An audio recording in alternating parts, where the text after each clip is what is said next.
Hello everyone and welcome back to more Banjo-Kazooie. And in this episode we're going to be going through the level, which is Treasure Trove Cove, and collecting everything to 100%. But one thing I really want to talk about at the very start of this video is to explain about a difference between the N64 and XBLA versions, which is quite huge actually. In fact, this will pretty much summarize which version of the game you should get, because back in this game's release or so, when it came out for the N64, the musical notes that you collected acts as like your high score. So in other words, when you die, it resets. That basically means that in the N64 version, you have to collect all 100 musical notes in one single shot. So if you die, you're gonna have to collect them all over again.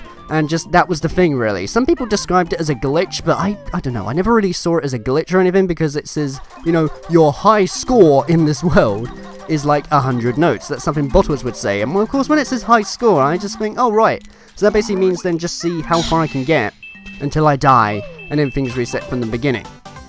The thing that makes it a lot more easier for newcomers, in particular when they play Banjo-Kazooie, is in the XBLA version of this game, in other words, the footage that you're seeing right now. This means that if I do actually die in this version, the notes I collect stay with me. So you don't ever have like anxiety or worries throughout this game where, you know, if you die you're like, oh no, I don't want to die because otherwise I'm going to have to go through all those notes all over again. But I suppose some people found it annoying though, because even though the notes resetted in the N64 version, the Jiggies, Mumbo tokens and everything else you collected stay with you, so I guess that didn't really make sense to some people. But personally, I've always been a fan of the N64 version when it comes to musical notes, mainly just because like it makes the difficulty levels completely distant for all the worlds that you go to. Like some of them will be very easy because the notes are very simple to collect, but some of them will also have notes completely everywhere, and if you die they completely reset. But that's the thing that I don't really have with the 360 version, because they all just stay with me, so there's no difficulty factor at all. Like, I would literally just go through a world, and then I might die while collecting the notes, and they don't reset or anything, so I'm like, well, what exactly am I learning when I die in this game? At least with the N64, if I died, it basically rubbed it in my face and said, oh my god, all the musical notes have reset, and you need to collect those all over again because you weren't careful enough. On the 360, you die, and then you just get back to where you are. Another thing I'm going to be doing throughout this LP really is trying my best to clear the worlds as fast as possible. And I'm not really saying I'm going to do it at like the rate of a speedrunner, because I do not consider myself a speedrunner for Banjo-Kazooie. Yes, this is my second favorite game of all time, but I am not a runner of this game.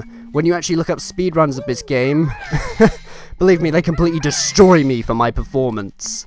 But, yeah, so what I'm basically saying is some of the worlds might be done in one video, some of them might be done in, like, 2-parters, or some of them might even be done in 4. It just depends, really, how much content is shown at the end of the day, because I don't really like my videos going for too long. I mean, most of the time, the maximum amount for my own preference or so is, like, usually tends to be 15 to 20 minutes long. If it goes anywhere past that, like, say, 28 minutes... I find that way too long, and that's one thing I do kind of regret actually for a episode for Klonoa Daughter Phantom Mile. Because in one of the episodes and that, you know, when you watched all the other episodes from episode 1 and onwards, they were just like normal pace, and I was like, yeah, that's fine, I can just sit through that. But one of them was like 28 minutes long, and I'm like, I kind of regret uploading it at that sort of time. I really should have split that episode down, and that's why you'll find throughout some of the other later episodes of Klonoa that I just decided to split the levels up, because otherwise they're going for too long. So it's kind of going to have to be the same thing really with Banjo-Kazooie, but, you know. Oh, by the way, one thing I do actually like to do on this level also, because I've just learnt this over time, is, yes, I could go down and get the other upgrade from Bottles and then get the item a lot quicker, but then the even faster way to get this is to actually fly all the way to the very, very top and then get the Jiggy that way. Because you see, originally you were supposed to get that Jiggy by getting the other upgrade, which allows you to jump a lot higher to get to it, but I don't know. I've always just gone and got the feather move and then just fly all the way up to the top, because then it means I don't have to worry about going up to this area ever again, really. Also, there's a Gruntilda switch right there, so of course I'm going to activate that and see what it does. Alright, actually shoots out of the cannon right there. Okay, that's actually quite convenient for me. I honestly thought it was gonna do the other thing, showing one of the ones that activates in a completely different part of Gruntilda's lair. But, you know. Anyway, one thing we will see here actually is, I just thought I'd zoom out and show you a view of how it looks on the Xbox 360 version for the draw distance. Because of course, you can see everything, but now, when I switch over to the N64 version, you can see just how limited it is. And this is one thing really that people found with the N64 version. The draw distance in the original N64 version is really, really bad in places. And there is one particular item that I will get in this episode, and you'll see my exact point why. Throughout the Xbox 360 version, everything is visible, and, you know, it just makes it a hell of a lot more easier and less stressful finding everything, because, you know, when it just suddenly fades into existence on the N64, you're like, well, how was I supposed to know that was there, you know? Because, honestly, when I bought the XBLA version of this game, as it was only this year that I bought my very own Xbox 360, and I know, given the fact that I'm a really big fan of Banjo-Kazooie, it just made sense to have the XBLA version of the game as well. But when I played it, I noticed so many Mumbo tokens that I just missed out on. And that was kind of the thing, really, because with the N64 version, given the fact they just appear like in place depending on how far away you are because of like the draw distance, it meant there were plenty of Mumbo tokens that I just never, ever knew about. But of course with the Xbox 360, I was like, oh wow, a Mumbo token, because I can easily just go into first person view, look down, and it shows me absolutely everything around it, you know? In episode 1, I kind of forgot to do a certain thing actually. You might have noticed I swam about a bit awkwardly, particularly when collecting the first notes in Mumbo's Mountain. A thing that makes it a bit easier or so, and this is the same in the N64 version as well, is when you swim, or even if you fly, or pretty much just anything really that involves like moving about where the camera automatically follows you, I suppose. If you hold down the R button whilst underwater, that basically allows you to just swim a lot faster and more strategically, because just look at this area for example, okay? So I'm just going down right now, and I'm holding down the R button, and you can basically see me go down like a freaking underwater Hoover or something, because I literally just suck everything up and then I'm back up again. If you do that without the R button, it's a bit awkward to maneuver Banjo and Kazooie underwater and everything. I don't know, I just bring that up as a little pro tip or so, and I only literally just realized this. Like, throughout all my time playing this game, ever since like I first played it in 2013, I never knew about this whole R button mechanic, and I felt really stupid because it's also been in the N64 version as well. So of course, while I did have times in this game where I was like, oh my god, turn around Banjo faster and everything, particularly in the next world that we're going to go to in episode 4 of this series. I think it was episode 4 anyway.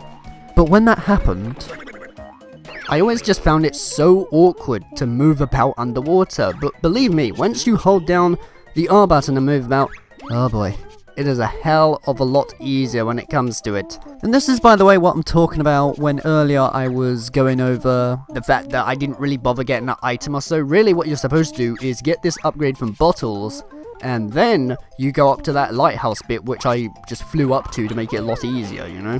But that's honestly a thing that I really like about Banjo-Kazooie's design. Like, for how many times I've played throughout all of these worlds, it makes me memorize places and find out much faster ways to clear these levels.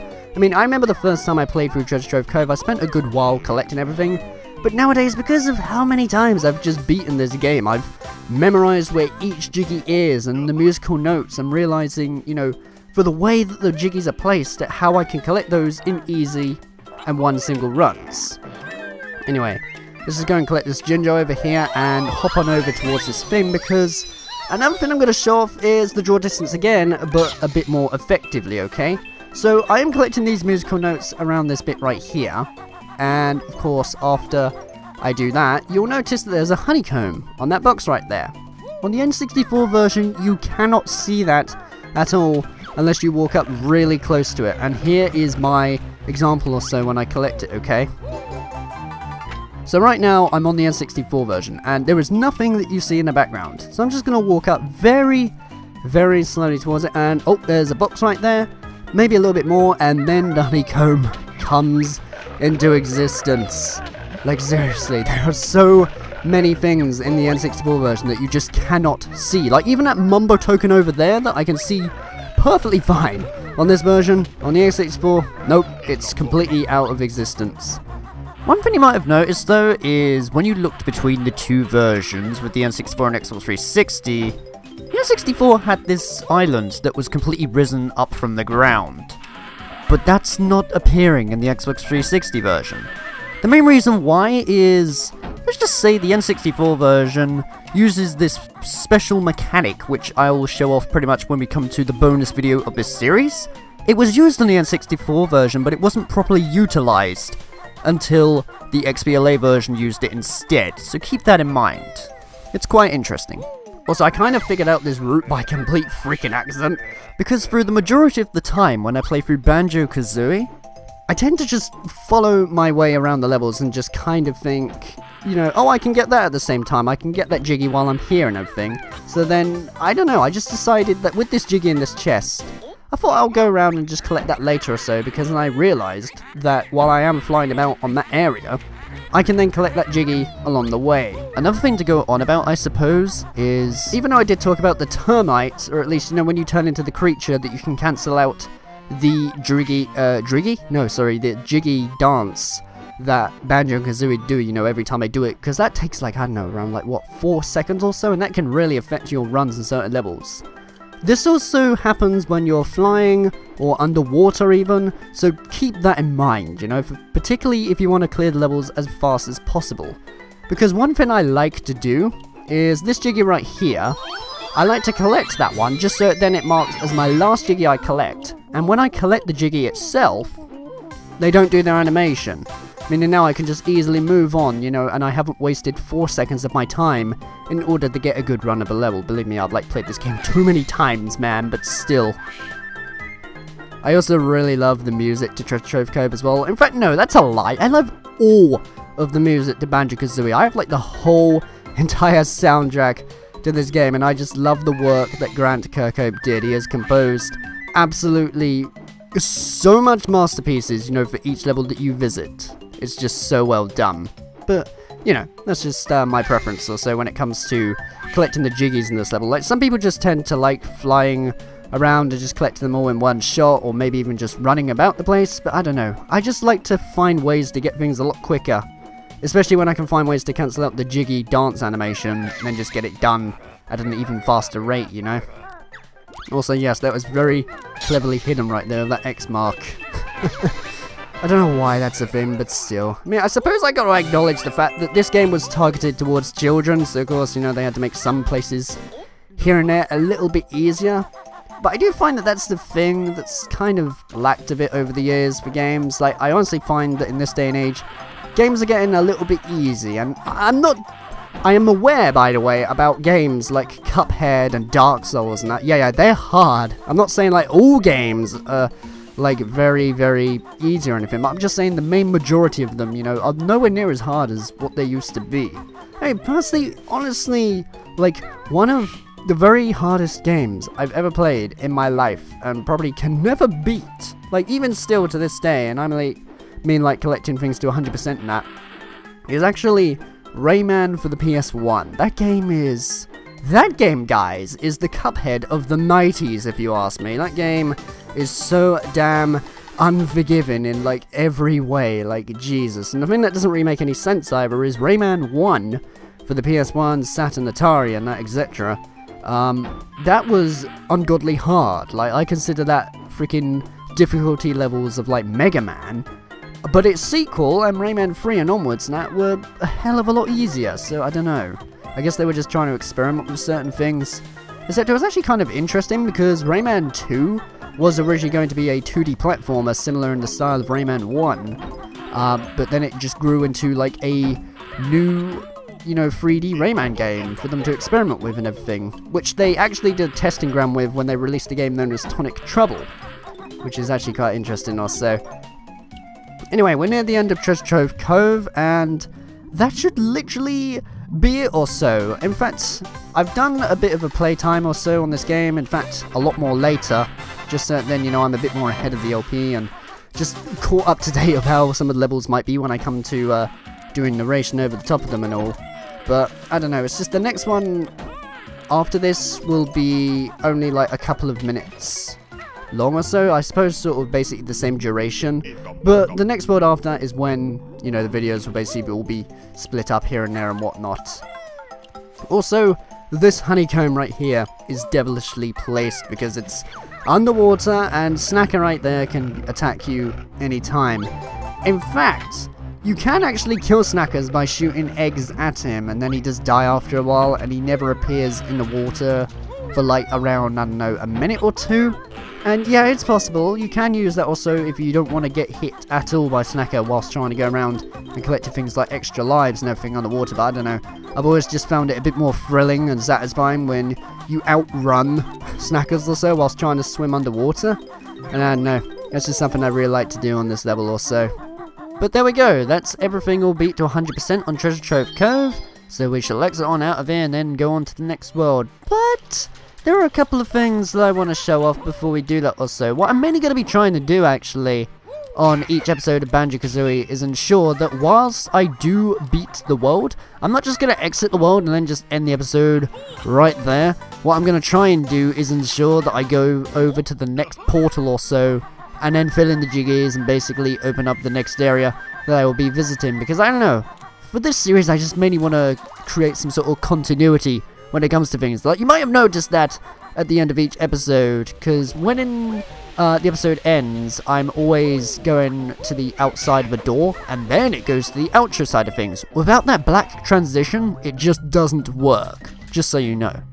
Oh, by the way, while we're on our way back to activate cauldrons and get things done and whatnot, there's one thing I should say about. I didn't speak about this at the beginning because it comes into play pretty much at the end of this episode or so, but that wasn't the original run of Treasure Trove Cove that you saw. My original run went so bad that I just couldn't accept it, so I had to delete my data of Banjo-Kazooie, start it again, and then catch up to where Treasure Trove Cove was, and then basically record it that way. However, this kind of affects what Brentilda says when you speak to her, and basically she tells you about facts about her sister. You see, every time you start a new game on Banjo-Kazooie, what she tells you is completely randomized.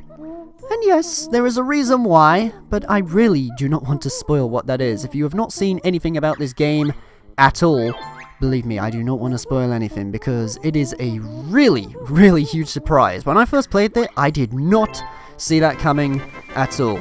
Also, Bottles mentioned about the whole right stick removable thing. He did mention about that in episode 1, but I skipped over that by accident because Gruntilda was talking over the top whilst I was playing from my new file and all. So that's kind of a bit strange right there. But, let's just go over to Gruntilda, no, not Gruntilda, Brentilda and see what she says. Grunty brushes her rotten teeth with mouldy cheese-flavoured toothpaste. It was a bit different in episode 1, wasn't it? If you think I'm rather soft, I'll be waiting in the loft. Ah, great. You and your rhymes. She also washes her hair with rancid milk. Yuck. And she gets her clothes from the witch's warehouse. So yeah, that's just a thing I thought I'd keep you up to date with. And now you know. Also, she restores your health, similar to what Bottles does. They do it every time you speak to them and your health is down a little bit or so. And if I go to the view totals, I'm just going to show you the fact that the times for them are a bit different. Spiral Mountain was 3 minutes, Mumbo's Mountain was 9 minutes, and Treasure Trove Cove, the one you just saw now, was 15 minutes. Whereas, when I showed those off in episode 1, you know, Mumbo's Mountain said 11 minutes, not quite 9? And that's just something that I thought I'd clear up also, just in case if later on you're going to be like, wait, how come the time on Mumbo's Mountain is a lot quicker? That's why, because I just had to delete the data. Believe me guys, I kept screwing up in Treasure Trove Cove. I don't know what happened. I was just having an off day or something on Banjo-Kazooie and it was completely affecting all of my gameplay. And I hated it. But now you know. And this marks off the end of this episode of Banjo-Kazooie. So next time we'll be going off to Clanker's Cavern. See you then, and I hope that you have enjoyed this episode.